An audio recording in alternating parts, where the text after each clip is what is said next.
'di ba recently, sunod-sunod ang sanction dito sa mga ICC judges. Sinanction sila, then yung kanilang mga transaction, like credit cards, mga kababayan, ay hindi na sila makagalaw. Dahil finreeze yung kanilang mga assets, nagkaroon ng mga bank restriction, okay? Then, hindi na daw siya makapag-book ng Uber, then yung kanyang anak ay kinancel ang US visa. Another thing, kumbaga paralisado sila. So ano yung pwedeng mangyari dahil Russia, di ba? Amerika ay parang nagsanib puwersa para talagang i-paralyze ang ICC.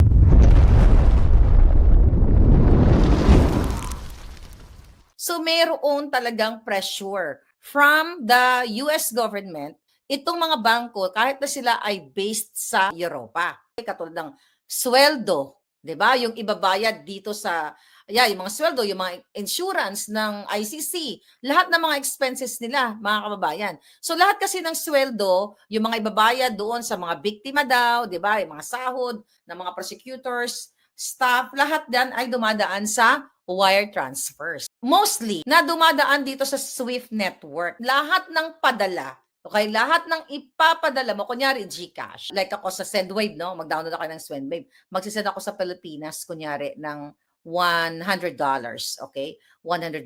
Tapos sa ang bangko, let's say sa Banco de Oro. Hindi tatanggapin ng Banco de Oro kasi inorderan na siya ng US government na dahil nga sa pag-sanction dito sa ICC na to, natanggapin yan dahil maapektuhan yung negosyo nila sa Amerika. So kaya natutuwa tayo, nakita natin karma nga ba ito sa mga judges ng ICC at ano later ang magiging impact nito sa kay Pangulong Duterte.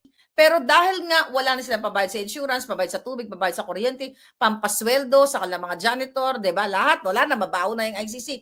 Then yung mga judges wala ng pera. So, totally magsa-shutdown yung kanilang operation. So kaya ngayon pag nasa-shutdown na, at baka ipadampot pa yan ni Putin dahil may jail in absentia si Karim, yung iba pa mga judges, 'di ba? Na pwedeng ipadampot yan dahil convicted sila sa Russia at dahil pwede nga sila ipadukot na ni Putin, katulad ng ginawa nila kay Pangulong Duterte. Dahil nga convicted sila.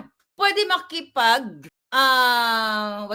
makipagtulungan ang Russia sa iba't ibang bansa na ito si Karim Khan at itong mga judges na to, convicted ito. Okay? So ngayon, parang hindi sila makagalaw ngayon, 'di ba? Ang sigaw ng ICC na ito daw ay injustice, inhumane yung ginagawa ng US sa kanila at ng Russia. At sila daw ay manindigan, chuchu-chuchu. Ito rin yung ginawa nila kay Pangulong Duterte. Nawala na silang jurisdiction, mga kababayan, pero nakipagsabuatan kay Bangag, kay Lisa Tanas, kay Tambaloslos, kay Rimulya, sa jutang ginimas na bangag na gobyerno, kaya nila nakuha si Pangulong Duterte. Ang nakikita ko dito, ito rin siguro yung gagawin ni Putin at ni Trump, although syempre kay Trump, dahil nga friend siya with Israeli government, president. Then yung pinakamotibo ni Trump dahil siya mismo at yung mga sundalo niya ay kinakasuhan, okay, ng ICC na wala silang jurisdiction. So siguro nakikita natin, 'di ba, kaibigan naman ni Trump si PRRD, lalo na si Putin at saka si PRRD. So ina-analyze lang natin. I'm not saying na talagang 100% na mangyayari ito. Pero dahil sa patuloy na sunod-sunod na pag-convict sa Russia at pag-sanction ng Amerika, mukhang nagsanib puwersa ngayon si Putin at si Trump para paralisahin ang ICC. Kasi kung wala na silang sweldo, wala na silang banking access, hindi sila makatravel or dadamputin sila, 'di ba? Wala silang syempre ang mga buildings, 'di ba? May mga insurance, yung mga tao doon, I don't know kung ilang tao, ilang staff ang nandoon sa ICC, mga kababayan. So talagang kumbaga ginurgur sila. Gugurgurin talaga sila ni Putin at ni Trump. Si Trump more on dito sa financial, okay, aspect. Then Putin dito sa pag-convict sa korte ng Russia na kung saan ay kailangan ito makulong. Okay, damputin nila yan. itong si Karim at yung mga kasabwat niya. So even though hindi na sila kailangan bangbangin yung mga judges na yan, pero dito talagang paparalyze yung kanilang o pwede talagang masara ang ICC. Pwede talagang mag-shutdown mga kababayan at I can't wait for that. At siguro baka dyan ay mapapalaya na natin si PRRD. Again, hindi mapapalaya ng signature campaign ng mga Alpotera si PRRD. Maaaring si Trump ang makakapagpalaya dito, mga kababayan, dahil ginugurgur na dahan-dahan through that sanction ang operation ng ICC. 'Di ba? Siyempre may mga ano yan sila, 'di ba? May mga yung ICC may mga trust funds, lahat ng mga banking ano nila, banking relations or bank accounts nila ay talagang apektado. Kasi kung wala na silang, 'di ba, monthly tayo nagbabayad tayo ng insurance sa mga bahay natin, or bahay, kotse and everything. Yung ICC ganun din. Meron din silang every month bills. Bayad nila sa staff nila, okay?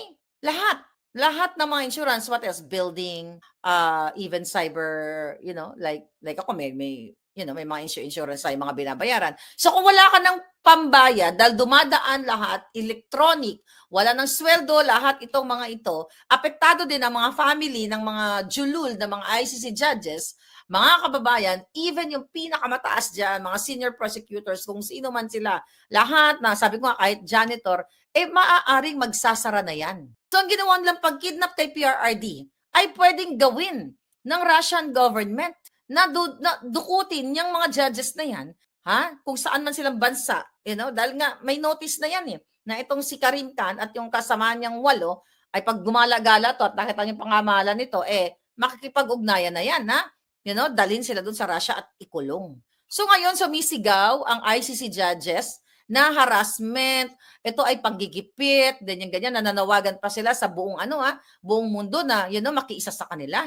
Against kay Pangulong Duterte. Hindi na tayo miyembro, pero dahil lang sa pakipagsabwatan ni Bangag Jr., mga kababayan, ayan ang sinapit ni Pangulong Duterte. Then they talk about what? Na hindi makatao yung ginagawa nila. Pero sa kay Pangulong Duterte, okay lang. So nakikita niyo kung gaano ka-powerful yung, minsan iniisip mo, bakit nangyayari ito? Parang since 1998 ba ang ICC na yan? Parang ngayon lang katindi na kinonvict sila sa Russia. O kung ipipreach na ng Amerika, totally, baka makauwi na ang Pangulong Duterte. Dahil kung mag-aalisan na, yung mga staff, uwi na sa pamilya nila, wala na silang sweldo O yung mga gwardiya doon, lahat, mga palangga. So ngayon, wala na silang pupuntahan. So with that, baka pwede naman ngayon makipagtulungan. Total, sinasabihan naman si Pangulong Duterte na tuta ng China. Baka hindi natin alam. Nagmamasid yung China sa atin. Baka mismo yung China ang magsundo kay Pangulong Duterte. Hindi natin alam, di ba? Dahil Amerika, Russia, di ba? Then China. Mangyayari lang na makakalaya si Pangulong Duterte as soon as possible kapag totally bumaho na yung ICC. When I say bumaho na, wala nang pumapasok na staff, walang pambayad sa kuryente, walang pambayad sa tubig, walang pambayad sa insurance, sa sweldo, 'di ba? Uunahin nila yung mga sarili nila. Then with that, kukunin na natin si PRRD.